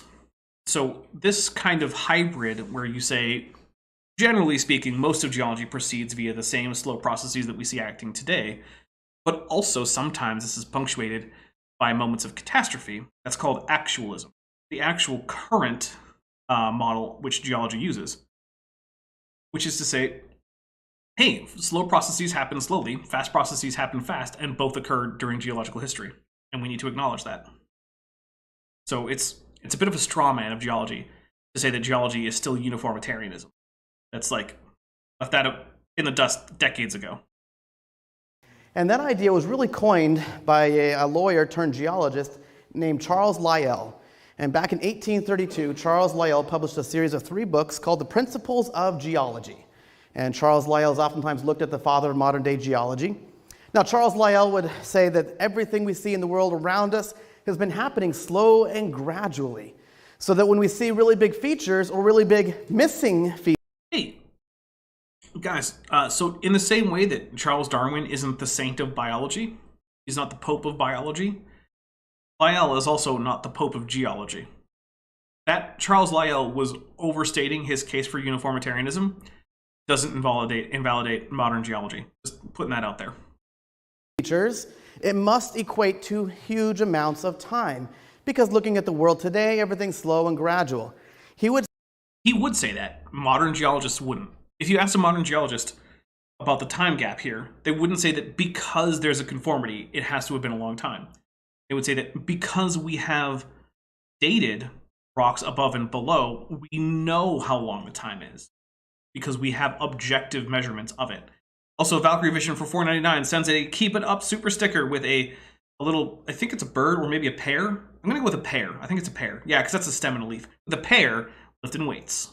Thank you very much, Valkyrie Vision. Say things like, the present is the key to the past. In other words, if you want to understand... Such a problem with this. Like, they're the ones that think that the earth has never changed and that God's word has never changed. Why do they have such a problem with geology? Saying, oh, uniformitarianism. Because geology invalidates the idea of a global flood. That's literally it. That's the reason. If it didn't, they wouldn't care. Because the thing is, you gotta remember, these are people who think that the literal existence of a global flood is the key to their... or as part of like an essential aspect of their religion, which is the one thing that's keeping them from eternal conscious torment. Because you gotta remember, these are the kind of Christians who are definitely into eternal conscious torment as what hell is. And they're definitely not into things like Christian universalism or non-literal readings of Genesis. Despite the fact that all of those things are actually pretty popular in other parts of Christianity. So, because hey, guys, I know when I talk about Christians on this channel, we very much focus in on the evangelical Protestant fundamentalist type. But I'm also very well aware that that is not what Christianity is as a whole. A whole lot more variety and diversity in Christianity than what we end up seeing on this channel. This channel is very cherry-picked for the pseudoscience type Christians as well as other religions, right? Like we've talked about Muslims, and I've had on, I did the series on the Yosef Mizrahi, Egyptian Joe, as I like to call him, or the Jewish Matt Yeah. Powell. I call him Egyptian Joe because Yosef Mizrahi literally means Joseph the Egyptian, or Egyptian Joseph. So, Well, Mizrahi would be referring to the East, not whatever. Mitzrayim. Oh yeah, Mizrahi you're right. is Yeah, the- whatever. I'm still gonna call him. Yeah. There's a valid kind of uniformitarianism. Silver Harlow says there's a valid kind of uniformitarian thinking. Most scientists don't think the laws of physics were suspended for 1 year 3,500 years ago. So yeah, that is the valid kind of uniformitarianism. It's the laws of nature that haven't really changed, right? That's one of the basic assumptions of all science, is that like the fundamental ways in which the universe operate have not significantly changed over time. Now that is something that maybe is wrong. Maybe the laws of nature were different in the past, but there are ways you could test that. And when we do, we don't seem to find them changing. So for instance, if we could look at distant galaxies and find unexpected like absorption or emission spectra or things like that, that would be an indication that the laws of physics had changed at some point in the past, or at least over there in the past. There's also things like the Oklo reactor is very consistent with a constant laws of physics generating like nuclear reactions and whatnot. Because if those decay rates and those fission rates and whatnot and those reactions weren't the same, then we would have noticeably different chemical composition in the Oklo reactor rocks. So like there's proxies that we can use to test this, but it is one of the bedrock assumptions of science that like the laws of nature are basically uniform. Anyway, here we go. And what happened to Earth's ancient past? Well, just look at today's present rates. Slow, gradual erosion, slow, gradual deposits. Everything's been happening the same since the beginning of time. But the thing is, the way geologists do sedimentology studies isn't just looking at current sedimentation and then just figuring that similar rocks are formed the same way. There's also this thing called sedimentation experiments, right? Where you take sediment and you take a medium, usually water, because that's what most sedimentary rock is deposited by, and you try different types of depositional environments to see how fast can this deposit, how slow can it deposit, how can we check to see on what kind of energy levels you're looking at. Like, this is an actual laboratory science. You know, the kind of science that creationists love to talk about, stuff that happens in a lab. There are sedimentation labs that exist that do experiments. And when they do, they find that lots of the rock that you think is a flood rock can't be. If you want to say it is, I invite you to go to a sedimentation lab and find a way to make that rock fall out of the water in flood conditions. And if you can't, then you don't have a leg to stand on. Well, as someone who believes in God's word, the Bible, to be true, I would say it's the exact opposite that's the case. That doesn't bode well for the Bible, but okay. Like, guys, if you believe the Bible, that's great, have fun with it. But if your interpretation of the Bible literally contradicts basic facts about science, you're probably wrong. Maybe the Bible isn't, but you are. It's not the present world that we live in today that's the key to the past. Rather, I believe it's the past and understanding those events of the past that are the key to the present world we have today. Now, that's convenient. So I assume that my interpretation of the Bible is right. Then I disregard current information in the form of things like experiment and observation, and then I can just post hoc rationalize what I see in the present to fit with my preconceived ideas about a particular book. I don't know about any of you, but I see some problems with this line of thinking. What about you, Vishanti? Does that seem like a reasonable way to go about life? Yeah. Yeah, not so much. By the way, can you say unconformity? Yes, 60%. I like turtles, 30%. No, 8%. Poll complete with 69 votes. Nice. Nice. All right. If you want to understand why we have the world we have today, you need to understand what has happened in the past. I mean, that part is true. I just don't think that your naive approach to biblical literalism is going to help us understand what happened in the past. And since you and I were not there since the very beginning in the past, we need to rely upon another source of authority, another eyewitness, if you will, right? Here's the thing about going with the Bible as an eyewitness account. you have to support that, right? You can't just say, well, it says it's an eyewitness account. It's like I was talking with the Jehovah's Witnesses earlier today. They're like, well, Daniel predicts this and this and this. And I was like, okay, well, when was Daniel written? And they don't have an answer to that. They can just say, well, I think it was written at around the same time as the events. Well, okay, I'm glad that you think that. But that's not the simplest explanation for why this stuff is in Daniel, right? If you want to go with the extraordinary interpretation that Daniel is literally predicting future events that hadn't occurred at the time of the writing of Daniel, it's on you to show that Daniel was written before the events. Because I can just say, well, it's more likely it was written after, and then just go with that. But don't worry, they're coming back in a few weeks with their research on how to show that Daniel was written before the events talked about in the predictions in Daniel, which I look forward to greatly. I'm very curious as to what they'll bring to show me when Daniel was written. Because I honestly, I don't even know what they're going to come up with. It's like a mystery. And to be fair, part of the reason that I talk to the Jehovah's Witnesses for like a half an hour at a time is that like, I can have these conversations and like just push back, and I'm just saving someone else down the street from having the same conversation. Fortunately, we are given God's word, the Bible, as a source of some of the history that has happened in the past. And so when we look there, we can see the Bible talks about a literal creation event. No, you've decided it's literal. Nothing in the Bible says, now, kids, this is literal history. It just starts with a text that is very much in the ancient genre of mythology, right? So you don't get to just say it starts with a literal history. You can say, I think it's starting with a literal history, and I interpret it to be intending to portray literal history. But most scholars of the Bible, believing and not, will say, no, this is in the mythological genre, which is not necessarily supposed to be taken super literally. It's supposed to do things like establish the proper relation between humans and nature and humans and other groups of humans and human and God or the gods, right? It's supposed to tell you how these things relate to each other and how they properly interact. So Genesis, 1 is more about things like God's sovereignty over the world, but human dominion over nature, but also the human responsibility to take stewardship over the natural world rather than just completely despoiling it, right? That's what the point of Genesis is. It's not to tell you literally what happened, or at least I don't think it is, because it's in the genre of mythology, which, generally speaking, the important part isn't the literal truth of. It also talks about a literal worldwide global flood. Well, it talks about a worldwide global flood. Same thing, right? You've decided that you have to take it literally. And that's what the author intended. And by author, you think that means God. But none of that is necessarily true.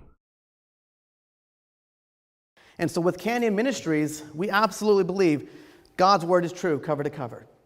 Interesting. Now, Vishanti, correct me if I'm wrong, but isn't the taking non-literal interpretations as the most important interpretations of Genesis a long-standing tradition in Judaism? Yeah, I mean, even some of our most respected commentators say that, like, if you take it as literal history, like the very early parts about like creation and stuff, that you are in grievous error. Yeah, and interestingly, also in Christianity, there's a long history of saying, well, the important part about Genesis isn't any kind of literal history. It's things about like how God relates to humanity and vice versa, and how humanity relates to the world and things like this. And, how various aspects of the story may or may not prefigure later events in the Bible or even the New Testament, which I'm not here to say whether or not they do. I'm just saying that's a big part of the discourse in Christian theological circles for thousands of years. So this insistence that Genesis has to be a literal history of the world is actually not like a big, long-standing part of mainstream Christianity or Judaism, which are the two religions that have Genesis in their list of scriptures. Things like the days of creation, that God did in fact create all things within those 6 days, resting on that seventh day. We believe that there really truly was a global flood event, and we believe that this Grand Canyon is tremendous evidence of that flood. Despite being literal, actual refutation of the flood. Like, the Grand Canyon's existence is as close to proof positive as science could possibly get that there was no global flood. Which is why we've taken thousands of people through the Grand Canyon, on river trips like this, stopping at Blacktail Canyon. Besta Freya says, a friend of my husband was an Anglican lay minister and lawyer. He loved it when the Jehovah's Witnesses visited because he would answer the door wearing his collar while holding a beer. Nice. Good. Although I will say, the Jehovah's Witnesses are not a no-drinking religion like the Mormons are. In fact, in some corners of Jehovah's Witnesses, like, they're known for pretty heavy drinking. And what was it? A few years ago, one of like the highest up guys in their like the official organization was seen and filmed at a liquor store buying like dozens of bottles of high-priced whiskey. And then later on, the Jehovah's Witnesses had to say, like, because people were complaining they didn't want their donations going to this guy's whiskey. And they said, like, well, look, we don't know about his finances. He might be independently wealthy, independent of, his stipend from the Jehovah's Witnesses or from the, the Watchtower. So we don't know if he was spending any Watchtower funds on this. It's like, oh, gee. So your answer as to why people are donating to this guy's liquor fund is like, well, maybe you're not. We don't know. You could investigate, Couldn't know. It's just... But even if you're not donating to this guy's liquor fund, what you are donating towards is the daily tens of thousands of dollars in fines that they're paying to the United States government for not disclosing their information on child abusers in the organization. They are doing that, given to the Watchtower Society. Because, that's why they had to sell their New York headquarters and relocate, because they couldn't afford the fines. Yeah, one organization. Bringing in fantastic geologists like Dr. Andrew Snelling here with us. He is not a fantastic. No, he's fantastically dishonest. I'll give him that. Yes. On these river trips. And when we stop here at Blacktail Canyon, it's a powerful reminder of just how strong, massive, and powerful that global flood really, truly was. You haven't even argued that the flood caused the erosion at the Great Unconformed. Like, you kind of implied it, dude, but you haven't even said that. Like, this isn't even like a point of the science. This is just basic rhetoric, right? Like when Maddie and I talk about Matt Powell and how he needs to take like a basic logic and rhetoric course.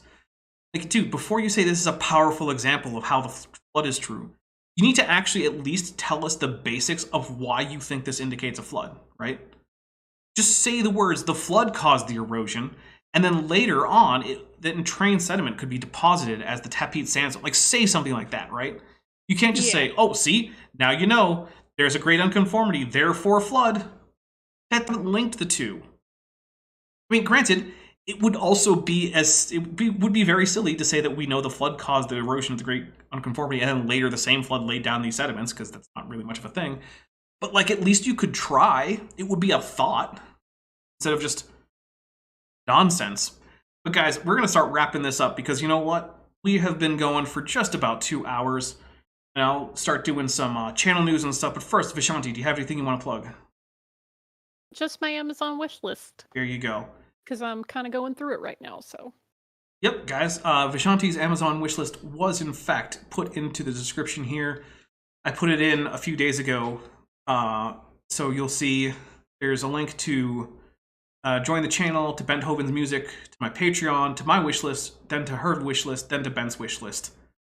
So if you're feeling extra generous and you want to give any of us something as a quick, thanks for the show, feel free. And if not, then don't. Can't guarantee that I'll yodel if things from my wish list start appearing, but there is a very, very high chance that I will yodel in elation. You'll have to record it. Okay. So recordings or it didn't happen. Right. Yeah. Okay. I got you. So coming up on Tuesday, the 22nd, we have a Jackson with Jackson. I just heard back from Jackson today that he is good. For that, then on Thursday, we're going to get part 2 of the this last series was the Evolution's Achilles Heel with Robert Carter. Then on the 26th, I'm thinking we're going to do the sequel to this. That's what I'm currently planning. So I'll be asking Vishanti back, unless something comes up that I really feel like I have to cover on the 26th. Yeah. Then and it's not this, and for some reason I don't think she would be the best guest for that, right? Like if something crazy happens to like some other person who's a frequent guest, and I want to have them on to talk about it, then Vishanti, maybe I won't ask you on for that, but that's not very likely. Anyway, on the 29th, roll with it. yeah, on the 29th, there's going to be a Kent with Bent. We are getting so close to number 100. Oh yeah, I think it'll be 97 on the 28th. Then on the 1st of December, it will be the third part of the Evolutions Achilles Heel with Robert Carter, and that's as far ahead as you guys are getting. If you guys are members or patrons, remember there will be early access stuff coming out early next week. I'm thinking Tuesday, the next video will probably come out. And head over to Cheshire Vic's channel after this, because I'm going to be there to talk about all sorts of things, apparently, with Landon and a few other people, as well as, Chesh. It's her channel. Nebulon is asking, why would something happen to somebody? Who knows? The world is chaotic. Can't with Bent 100 hour special, oh god. Oh, yeah. Woo. Bent, you can be there for the full 100 hours. I feel like that would be a good chance to, open it up for the void. Yeah. All right, guys. Been a while. It has been a while. A few times I've been like, I'm going to start a void stream, and then I just forget. So you know what, guys? If you want void streams, bug me every once in a while when I'm not normally streaming something. Just like, hey guys, hey Dapper, do a void stream. Just poke me, and I'll do it. Because I know that my position as Pope of the Church of the Void has been. I've been slacking on my duties. My religious obligations have been left unfilled. Maybe it's time to call a synod and eject me from the see of the highest position of the Church of the Void. But good luck convening all the other bishops, because I don't even know who they are. All right, guys. I'll talk to you all later. I hope to see you over on Cheshire Vic's channel, or failing that, or even not failing that, at the very least, on Tuesday for Jackson with Jackson. Bye. Thanks for watching, but before you go, I just want to say a special thank you to my channel members and patrons, especially those pledging $20 or above. Bob Knob, Work in Progress, Benthoven, Tapioca Weasel, Denny5252, Ian Chen, Landon Knoll, Mabdy Babdy, McSpooks, Sphincter of Doom, The Venerable Bede, and Atheist Animal. As you probably know, YouTube is a very volatile platform, and from month to month my income on the channel can swing wildly. But the people you see on screen are directly supporting, so that I don't have to worry too much about that, and the channel can keep going as it is. And perhaps even improving. If you'd like to join this team, there are links below to join the channel or in the description to join the Patreon. The Patreon starts as low as $1 a month, and the channel memberships start as low as $1.99 a month. On Patreon, you can even get a discount for pledging annually. If you do decide to pledge, you'll get access to an exclusive Discord server just for channel supporters, as well as early access to all of my pre-recorded videos, often up to 2 months in advance. Higher tiers will unlock even better perks. Now, if the annual or monthly pledge isn't right for you, but you still want to support the channel, there is a merch store down in the description, as well as an Amazon wishlist, just for me. And if financial support isn't something you can or want to do, then if you still want to help out the channel, please just like and share these videos and make sure you comment on them. It really helps the channel out. Thanks again for watching.